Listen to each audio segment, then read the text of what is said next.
Kwa majina naitwa Bogomba Rashidi. Jana upepo mkali ulipita kwenye maeneo haya ya katani kwangu, hasa kijiji cha Murito, na baada ya kupita ulisababisha madhara makubwa kwa maana ya kuizoa nyumba za watu na makanisa. Kuna vitu vingi sana ambavyo vimeharibika, na hata watu sasa hivi mpaka sasa wanalala nje. Maana yake tunaomba msaada mkubwa kwa maana ya kusaidia hawa watu walau wapate sehemu ya kujistiri. Lakini baada ya kufika hapa tumewashauri. Vipo vitu ambavyo tumeshauri, tumekuja na mkuu wa wilaya, tumeshauri kwamba ni vyema maeneo haya yakapandwa miti ambayo inaweza kuwa kinga ya upepo mkali. Kama ikiwezekana watu wakaanza kupanda miti, walau nyumba baadaye zinaweza kunusurika. Jambo jingine ambalo tumelisema ni vizuri sana waya kenji zikafungwa kwenye kenji na papi.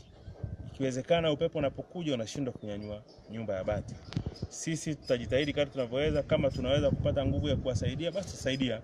Kama itakuwa ngumu basi na majirani tumesema ikiwezekana waweze kuwasaidia majirani hao waliopata madhara. Ya saa 6 kwamba katika kijiji cha Murito, kata ya Kemambo, kumetokea maafa yaliyosababishwa na upepo mkali siku ya jana jioni. Upepo mkali ambao umezua nyumba takriban 52 zikiwemo nyumba za bati 25 na hizo nyingine ni nyumba za majani. Lakini pia kuna majengo ambayo yalikuwa bado hayajaezekwa na yenyewe kuta zake zimevunjika. Kwa tumetembelea ile eneo, na kwa nafasi ya kwanza kabisa nipende kutoa pole sana kwa wananchi wote waliopatwa na maafa haya.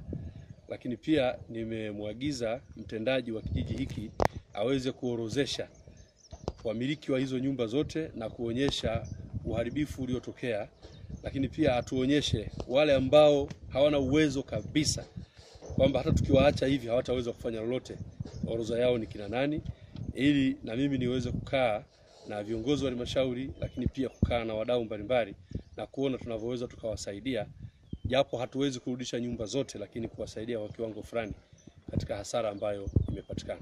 Kwa nategemea ripoti hiyo nitaipata mapema kabisa ili tuweze kuifanyia kazi mapema. Yote miti hakuna, lakini kuna miti ya asili ambayo inastawi katika eneo hili. Nimewashauri kwamba wajitahidi kutafuta miche ya hii miti ya asili na kupanda, kwa sababu hii miti ya kisasa inaonekana eneo hili na chumvi ambayo inaathiri sana ile miti. Kwa hiyo shughuli nyingine zilizosababisha miti siwepo ni ufugaji pamoja na shughuli za madini.